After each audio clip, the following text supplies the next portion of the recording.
Assalamualaikum warahmatullahi wabarakatuh. Selamat pagi, Bapak Ibu guru dan teman-teman semuanya. Pada kesempatan kali ini, kami dari kelompok Spot Vector akan mempresentasikan hasil penelitian kami mengenai penerapan algoritma SVM pada dataset pembelian rumah global atau Global House First Dataset.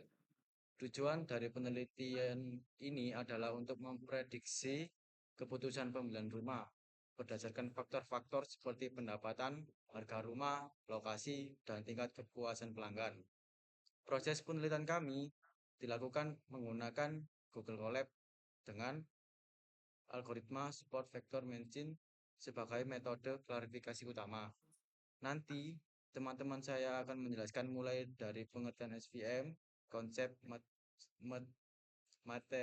matematisnya, implementasi dalam Python, hingga hasil evaluasi dan kesimpulan akhir. Jadi support vector machine atau biasa disingkat SVM adalah salah satu algoritma seperti learning yang digunakan untuk klasifikasi dan regresi. Intinya SVM bekerja dengan cara mencari garis atau bidang pemisah terbaik yang disebut hyperplan untuk memisahkan data menjadi dua kelas. Misalnya dalam penelitian kami, algoritma SVM digunakan untuk membedakan pelanggan yang membeli rumah dan yang tidak membeli rumah berdasarkan variabel-variabel yang terdapat dalam dataset. Kelebihan utama dari SVM adalah yang pertama mampu bekerja dengan baik meskipun jumlah fitur sangat banyak. Kedua memiliki kemampuan generasi tinggi. Ketiga dan tetap efektif walaupun tidak terdistribusi secara linear karena SVM bisa menggunakan kernel trick untuk memetakan data ke dimensi yang lebih tinggi. Jadi secara sederhana SVM berusaha mencari garis pembatas paling optimal yang memisahkan dua kelompok data dengan jarak terlebar di antara mereka. Sekarang saya akan menjelaskan sedikit tentang konsep matematis dari SVM. Pada dasarnya, garis pemisah pada SVM disebut hyperplane. Bisa ditulis dalam bentuk B kali X ditambah B sama dengan 0, di mana W adalah bobot atau vektor arah garis, X adalah data input, dan B adalah bias. Tujuan utama dari SVM adalah memaksimalkan margin, yaitu jarak antara garis pemisah dengan titik data terdekat dari masing-masing kelas. Margin ini bisa dinyatakan sebagai 2 dibagi panjang vektor W. Tapi secara intuitif, kita cukup pahami bahwa semakin besar margin, semakin baik modal dalam memisahkan data. Jika data tidak bisa dipisahkan secara lurus, SVM menggunakan teknik yang disebut kernel trick. Kernel ini bisa berubah linear kernel untuk data yang sudah bisa dipisahkan garis lurus, polinomial kernel untuk data berpola lengkung, atau RBF radial basis function untuk data yang sangat kompleks dan tidak linear. Dengan bantuan kernel, SVM mampu membuat pemisahan yang lebih akurat meskipun data berada di ruang dimensi yang tinggi.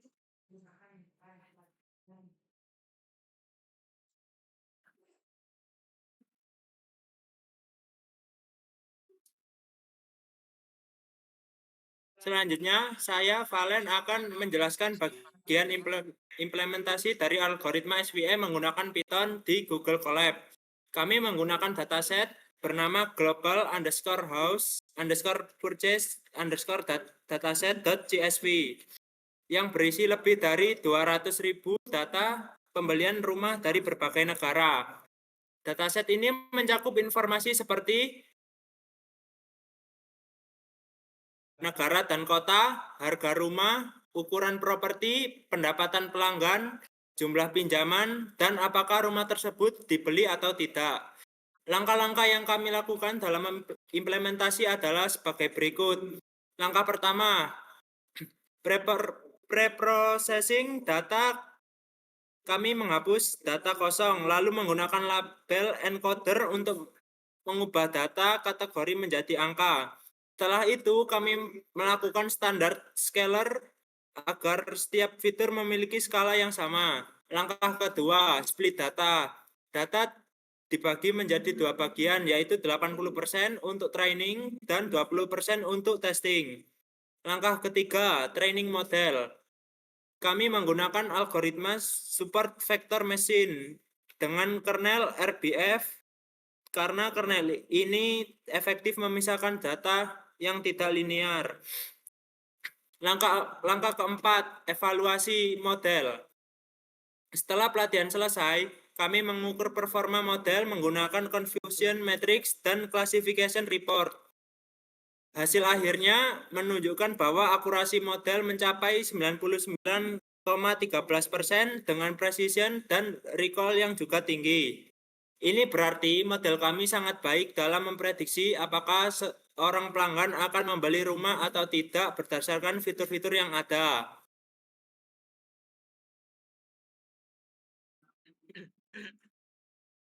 Terima kasih Valen. Sekarang saya akan menjelaskan hasil evaluasi dan kesimpulan dari penelitian kami. Berdasarkan hasil classification report model SVM, kami memiliki akurasi sebesar 99,13%, precision sebesar 0,99, recall antara 0,98 sampai 1, dan F1 score rata-rata 0,99. Hasil ini menunjukkan bahwa model SVM mampu mengklasifikasikan data dengan sangat akurat, serta meminimalkan kesalahan prediksi. Dari confusion matrix terlihat bahwa hampir semua data berhasil diklasifikasikan dengan benar, baik untuk kelas membeli maupun tidak membeli. Kesimpulan yang kami dapatkan adalah sebagai berikut. Yang pertama, algoritma SVM dengan kernel RBF sangat efektif untuk kasus klasifikasi dua kelas seperti keputusan pembeli rumah. Proses normalisasi dan calling sangat penting agar model tetap stabil. 3.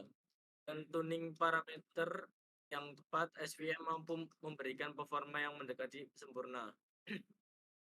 Namun, kami juga menyadari bahwa dalam dunia nyata, performa ini bisa berubah tergantung kualitas dan keseimbangan data. Secara keseluruhan, penelitian ini membuktikan bahwa SVM adalah algoritma yang sangat kuat dan efisien untuk masalah klasifikasi.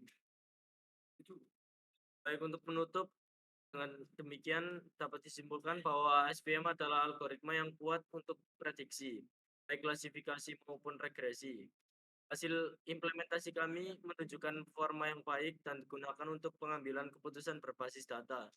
Sekian presentasi dari kelompok kami. Terima kasih atas waktu dan perhatiannya. Assalamualaikum warahmatullahi wabarakatuh.